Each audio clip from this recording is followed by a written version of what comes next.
అందరికీ నమస్కారం. సంక్రాంతి వస్తుంది కదా, పిండి వంటలు చేస్తున్నాం. అన్ని వీడియో తీసి అప్లోడ్ చేస్తా. ఒకసారి నచ్చితే మీరు కూడా ట్రై చేయండి. ఎలా వచ్చాయో కామెంట్ చేయండి.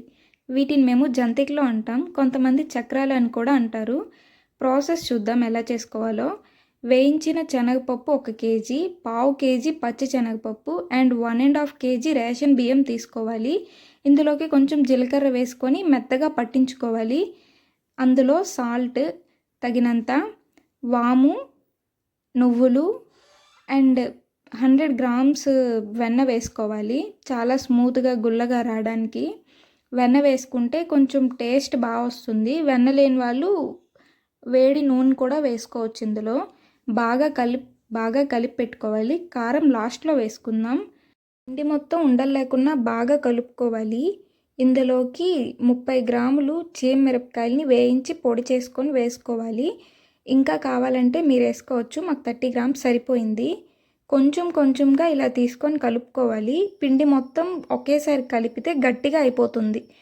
కొంచెం గోరువెచ్చని నీళ్ళు కొంచెం కొంచెంగా పోసుకొని ఇలా కలుపుకుంటే చాలా సాఫ్ట్గా వస్తాయి అన్నమాట. అంతా ఒకేసారి కలిపితే గట్టిగా అయిపోతాయి లాస్ట్కి వేసేసరికి.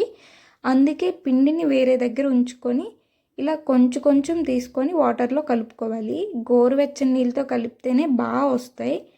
మొత్తం ఎక్కడ ఉండలు లేకుండా బాగా కలుపుకోవాలి ఇలా వీడియోలో చూపిస్తున్నట్టుగా. పిండిని మరీ గట్టిగా కలపకూడదు, వేసేటప్పుడు చాలా కష్టంగా ఉంటుంది. వీడియోలో చూపించిన కన్సిస్టెన్సీలో కలుపుకొని చేతులు తడి చేసుకొని ఇందులో పెట్టుకోవాలి. బాగా నూనె మరిగాక అందులో వేసుకోవాలి. అంతే, చాలా సింపుల్ జంతికలు చేయటం. మీరు కూడా ఒకసారి ట్రై చేసి ఎలా వచ్చాయో కమెంట్ చేయండి.